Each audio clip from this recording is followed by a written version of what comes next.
What is up, fellow nerds, and welcome back to the Dapper Snapper Gaming channel, and welcome back to Competitive Decks, and also happy Halloween. Today is Halloween, and so I wanted to go ahead and cover Regidrago. Now, why would I want to cover Regidrago on Halloween? Because he's clearly dressing up, right? He is only the little red circle in the middle, and then he's dressed up as a Gigantamax Charizard. That's just what he has as his arms. It's just a costume. It's not part of him. It's fine. He's in the Halloween spirit all the time. So yeah, we're going to talk about him today, and we're going to learn how to use him competitively, just as we do in all of these episodes. And just like always, if you would like to learn how to use this mon specifically in VGC, hit me up in the comments down below, and also down there, let me know what you would like for me to cover in the next episode. Tomorrow's episode, we are going to cover Metagross because we've had so many requests for that one, and so I'm going to go ahead and cover that, and then we are going to cover Galarian Slowking, and then from there it will be requests. So go ahead and get those in, and I will cover those for you. And while you're at it, make sure to leave a like on the video and subscribe if you haven't already. We are on our way to 200 subs, and so now is the best time. Now you can say, you know what, I was there when you weren't even at 200 subs. You can be one of those people, and it's going to be awesome. So let's go ahead and talk about Regidrago. So 200 HP, all of the Regis have a stat that is 200, and I'm already like terrified for when they decide to have two more Regis and give them attack and special attack as 200. I'm not going to put it past them, especially when they gave Kartana 180 attack. It's going to happen. It's definitely going to happen. But anyway, we've got Regidrago with 200 HP, 100 in offenses, 50 in defenses, and 80 speed. So somewhat respectable speed. 80 isn't awful. I've definitely seen much worse.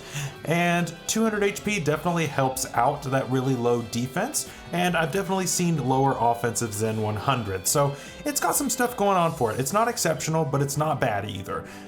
Where it starts to shine though and start to do things is, first of all, its ability. Dragon's Maw. Basically, you've got a choice band or choice specs on every dragon type move that you click.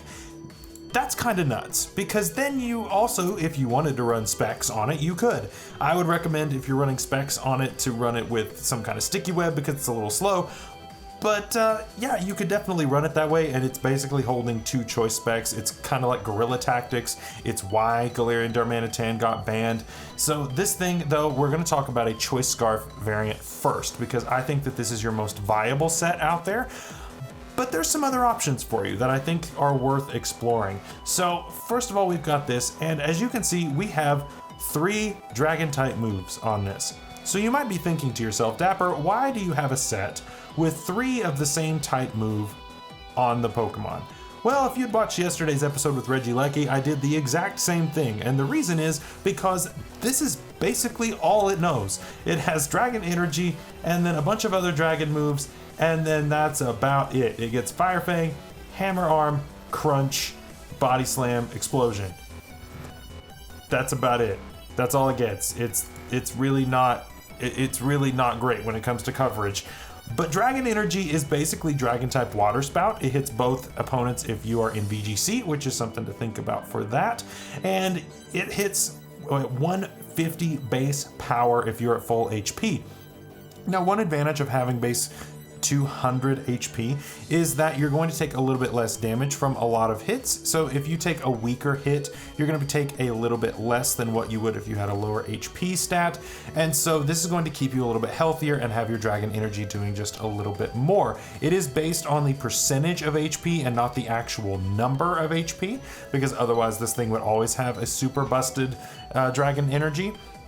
And so that's where Draco Meteor comes in. After your Dragon Energy gets so low, Draco Meteor starts doing more. And so you can then click that.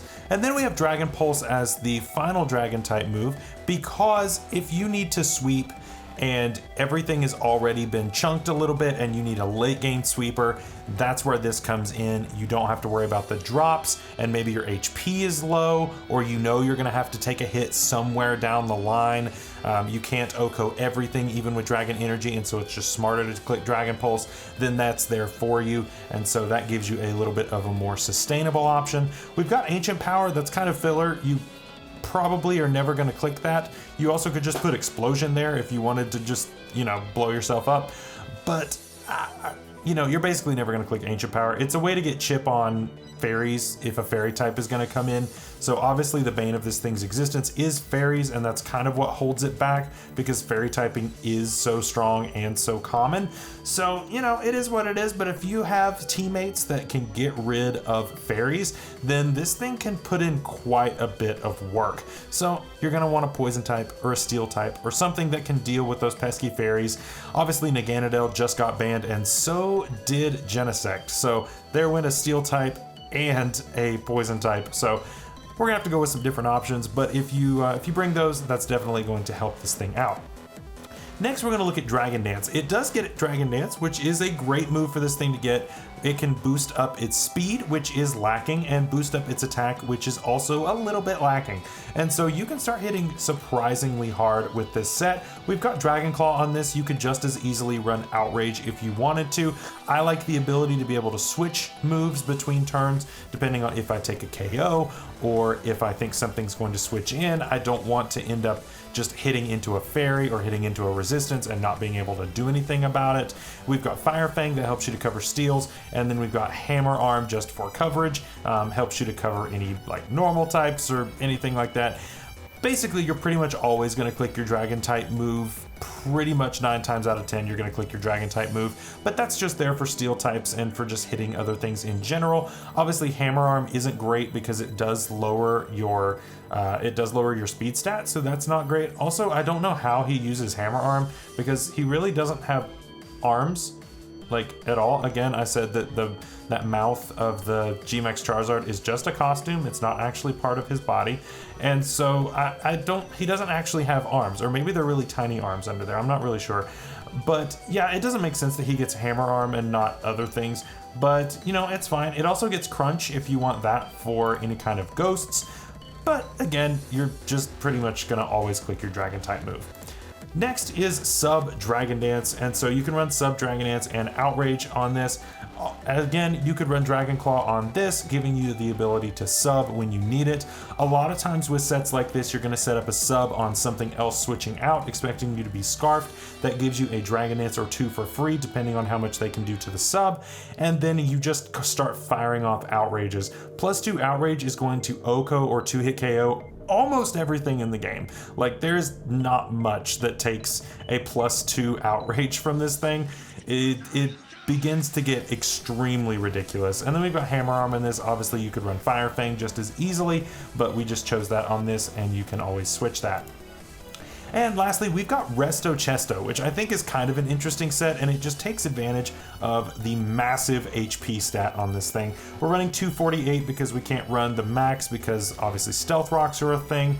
And then we're running Adamant max attack. We're not running any speed investment on this because we are just here to sit and get Dragon Dances and click rest. So obviously as you're getting faster, you'll be able to rest up before your opponent. And so, you know, the whole idea, typically with this, you would want something like Bulk Up or Calm Mind, where you're also boosting your defenses, but we don't get access to that. So it's not great. Again, this set is probably the least viable of them on this agenda here. But, you know, it could be a thing. It allows you to get healthier, and the first time you do it, you get your Chesto Berry back, which is pretty nice. And hopefully you can then stall out your rest turns after that. You may not be able to, but it's worth a shot, and then get your Dragon Dance up. And hopefully you should only have to click rest once to get up, you know, 1 or 2 Dragon Dances, and then sweep from there. So yeah, that is going to be it for our Halloween episode of Competitive Decks. And if you enjoyed it, make sure to leave a like on the video and subscribe if you are new. All of your support definitely helps, and you guys are awesome. So I hope you guys have a great Halloween. I hope you get all of the candy, all of the tricks, all of the treats. I hope you have a great time. Tomorrow we're talking about Metagross, so that's going to be a really cool time. I hope you guys are looking forward to that. And then after that, we begin getting back into the groove of what this channel is really about, as far as having Meme GC, Wi-Fi battles, and of course we will continue with competitive decks from there as well until we've covered everything that you guys want me to cover. So again, in the comments, let me know what you would like to see. So I hope you guys have a great day today, great night with Halloween, and we will see you in tomorrow's episode. And so I hope you guys stay safe out there. We'll see you later. Bye-bye.